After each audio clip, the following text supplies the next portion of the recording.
Professional Rookies podcast. I'm your host, Rini Angolia. My co-host, Brian Ferreira. Brian, I can tell. How many times have I told you? Do not bring your other work life, your personal life to this podcast. I need an hour of concentration out of you. I don't know. Professionalism. I can tell you're having a bad day. Listen, I'm gonna let it go. I'm retired, so I'm just happy-go-lucky. But I can see you're having a little rough day, buddy. 6.5 years. Did I say 6 years at one time? It's like 6.5, and for retirement, you're talking about. Yeah, I'm counting down the days. Well, you're gonna be. Let me see. Let me do the math because we were together. Our hire date was the same in August. Yep. August 14th. You'll be 22 Yep. into your 23rd year. So, yeah.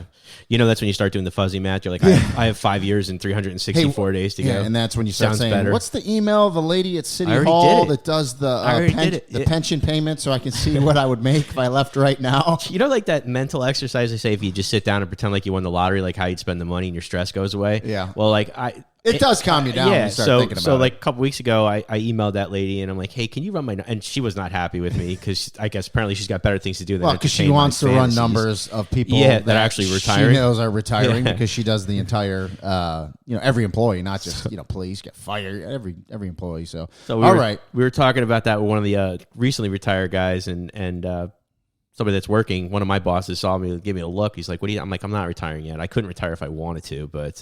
So, for today, take a deep breath, drink your coffee. Why don't you just have those weeks, everything, you can't do anything right. You ever had those weeks? Yeah. Like, I can't even do anything right with this podcast today so far. So, we'll see how this goes. Anyway. It's going good. So, so last week, we like to do a little recap. So, we did the Florida man case last week. So, if you haven't heard it, download the podcast, check it out. That was a case where a Florida man... Spoiler alert. Well, he fakes his own homicide. Yeah. So I'll leave it at that. Figure out why he faked his own homicide. Listen to the podcast. It's an interesting, and obviously it's a Florida man because stuff like that only happens in Florida. So we thought it would be an interesting podcast. So check it out. That was Brian's idea. So if you don't like it, blame me. It's on Brian. But this is the week to do it. And then I also, like I said, I always listen to our podcasts. I try to figure out, because I screw stuff. I say stuff wrong every week. So we have to have an errors, and I'm going to call it errors and notes. So what it's going to be is errors from the last podcast and some interesting notes of things I did this week leading up to this podcast. So I said last week I listened to Boomer and Carton. It's Boomer and Geo. Boomer and Carton. Craig Carton had gone to jail, got out. He's back with the radio station. But the morning show there at WFAN is Boomer and Geo. It's simulcast. He went to jail? Yeah, he had some tax issues. But he's back at the radio station now. I think he served a couple of years. But Boomer's partner is Geo. So I listen to them a lot in the morning. So I wanted to correct that. Not that it's gotten back to them or he would care. And then I traveled this week. I think I said on one of the podcasts, getting back to normalcy, right? I had the University of Pittsburgh spring game. Cool. So I flew up to Pittsburgh.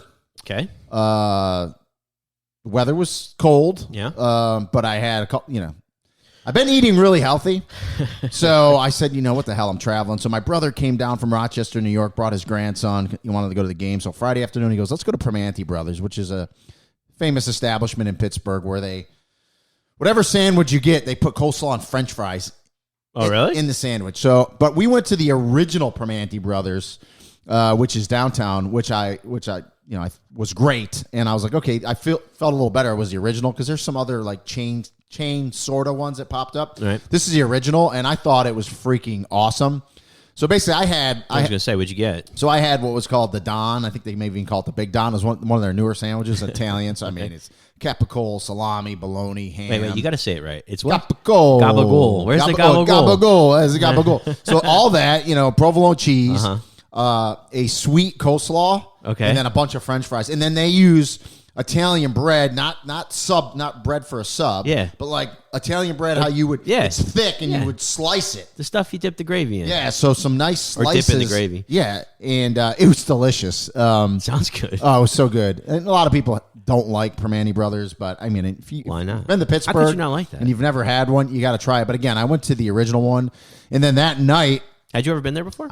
Just like I said, I'd been to Pittsburgh a few years ago, and we went. There's some other ones that they've opened up, right? And the one I went to was felt more like a chain. It was like brand new, and this one was great. But good. And then that night, getting back to normalcy, as I said, is we had a production meeting, and it was we went to this Italian restaurant called Serafino's. It was excellent. And you know what? In the middle of this podcast, it's my 17-year-old's birthday today. And they went to Universal Studios, and she called me 3 consecutive times because if I don't answer, God forbid, she'll just keep calling. So if she calls again, she's about to be live on this podcast. So, but we went to this Italian restaurant, Serafino's. It was recommended by Pat Narduzzi. Right. The head coach of the University of Pittsburgh, and the owner, Joe, was awesome. You would love this place. So you go in, it's just this old school Italian place. It's like you're sitting in someone's, living room. They don't take reservations, but they had a table for us. Right. And we went there, and my play-by-play partner was Chris Cotter, and Dawn Davenport was sideline, and producer, directors, a bunch of us there. So we kind of have our production meeting over dinner. Well, we walk in there.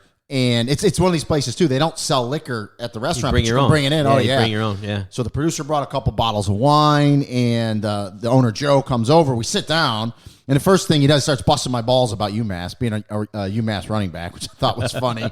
But he was awesome. I mean, right away we sit down, a big plate of mussels. Oh, yeah. Like the spicy ones, Zuppa de mussels? Gnocchi. Great stuff. Some greens, pizza, a whole pizza. Oh, yeah. So now I'm thinking, okay, we're going to actually order meals. We're just eating all this. He's like, no, you got to order a meal too. And the girl comes and gives us the specials. And he doesn't have you don't think steak at an Italian place. No, but he had it in as a special. Right. 22-ounce strip steak over a mushroom risotto. It was delicious. Yeah. So I order that after all those appetizers, and then they bring a dessert tray, Oh, my God. What'd you get for dessert? Just everything you could think of on one big, because we told them we can't have individual desserts. Just bring a big tray. Yeah.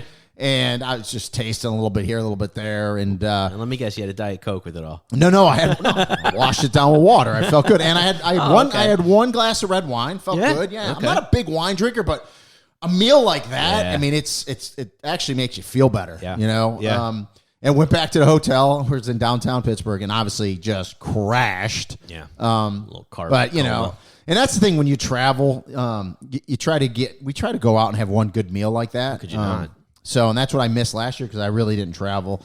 So that felt good. And then, the University of Pittsburgh, I think it's going to have a real good team. They're defending ACC champions. Okay. And he's got a lot of talent left. They lost their star quarterback, Kenny Pickett, who's most likely going to be the first quarterback selected in the NFL draft in the first round.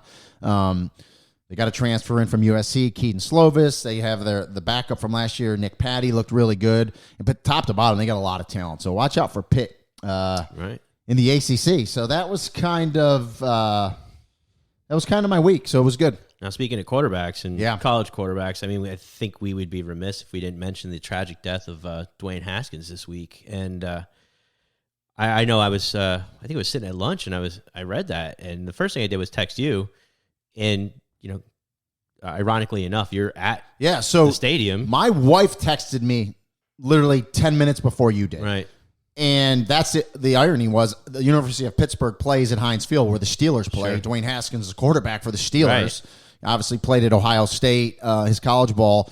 And if you don't know, and I'm sure you do by now, but was in South Florida training, for the Steelers, getting ready. And it's still early in the investigation.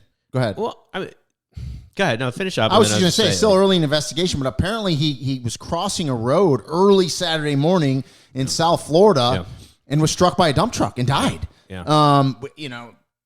I'm assuming it's not in the reports. I'm assuming it was still dark out. You get the feeling of that. Yeah, but we don't know. There's not a lot. It's kind of weird. Like the information is not. There's not a lot to do with the accident. Everything else is. Every article I've tried to read is like all the memorials and all the things that were tweeted. Well, which is great. Yeah. But I mean, people want information, but it may be something where there really just isn't that much information. Well, here's the thing. He's 24 years old, young man. Yeah. I mean, just his life's just starting. Really, he's going to be 25 in less than a month in May. He's with the Steelers, and just it's tragic. I tell people all the time, life is so precious. Yep. You just never know. Nope, you don't. Live your life to the fullest. Love people. Be a good person.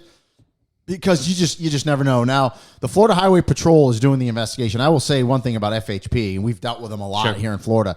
They are one of the best agencies, period, in the country doing accident investigations. Of course, they'll send out their traffic homicide unit, and they've already done it. They spent days on that investigation. Right. It'll keep going, and we'll get the answers if he was crossing the road, if he was on the side of the road, why he was there, what's going on. And I tell people all the time, one of the most dangerous things as a police officer is driving your police car, because you're always in the car. Yep. You're on the side of the road. You pull over. You always see people getting hit, and so it goes for pedestrians as well too. But normally pedestrians aren't on the side of highways a lot, you know what I mean, walking around. Yeah, but if anybody who lives in Florida knows this. I mean, just my experience, it's not exactly the most pedestrian-friendly state. I mean, I always think about, going from New Jersey to coming down here, you got these main roads in Orlando that are like 6 lanes. Yeah. And these are just roads, up in New Jersey. That's a highway, and see people trying to cross, and it's crazy. It's just a recipe for disaster. A lot of times. Our thoughts and prayers go out to Dwayne Haskins' family. May he rest in peace. But boy, he just, God, like you said, it's horrible. You wake up you wake up in the morning, you're lucky, and you don't know what's going to happen. So treat every day as your last. Absolutely. Enjoy it.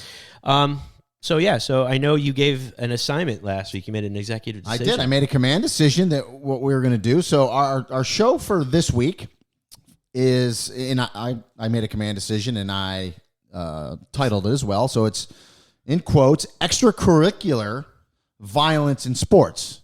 Is it criminal or not? Right. And so the reason why I say extracurricular, because obviously there's violence in sports, in all sports. Yeah. I mean, you're going to make physical contact in every single sport that I can think of, where in the real world could be charged battery or assault, depending on the state you're in. It's called battery here, unwanted touching. We talked about it.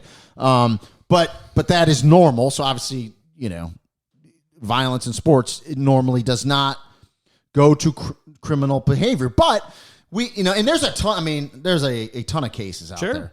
So we pulled some interesting ones that we're going to kind of go through and see if there was criminal charges, and if not, the other interesting thing, the first thing that pops up in my head as I looked at these cases is, because some of them are old, if it happened today, 2022, with social media and the things that go viral and 10 million views and opinions, would it be looked at different? So that's an interesting good question I pose. So I'll kick it off. So the case that actually prompted this podcast, someone gave me a direct message, and again, we ask you as listeners, reach out to us at Rookies Podcast. That's our name on Twitter.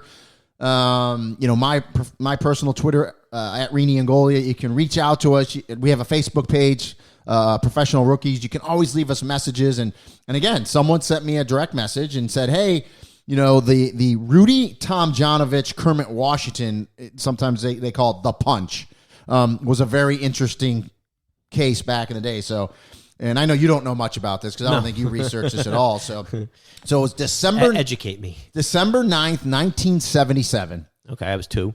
And I was 5. The Houston Rockets were playing the Los Angeles Lakers. Kareem Abdul-Jabbar, arguably one of the best, not arguably, he's one of the best players that ever played the game of basketball. Right. Center for the Lakers. Kermit Washington played for the Lakers. And then a player by the name of Rudy Tomjanovich played for Houston. Now, Rudy Tomjanovich, you might know that name. He went on to have a really, really great career as a coach. Ended up being a head coach in the NBA, and then just liking hearing you say the name over and over again. Well, he was an all-star in 1977. He was a 4-time all-star. I mean, 74, 75, 76, and 77. Those 4 seasons in a row, he was an all-star. So he was a good player. Well, there was a little melee that happened at half court between Kermit Washington was there, Kareem Abdul-Jabbar was there. There was another Houston player. It was a small melee. It wasn't a lot of players. And Rudy Tomjanovich. And here's the great thing, too, guys and gals. You can Google it. You can watch video of it. So I know you will after this since you didn't do it yet. No. You can actually see the punch. So Rudy Tomjanovich comes running to the middle of the court. Okay. His fists aren't up or anything. He's just running. Well, Kermit Washington, from what I see from the video, just kind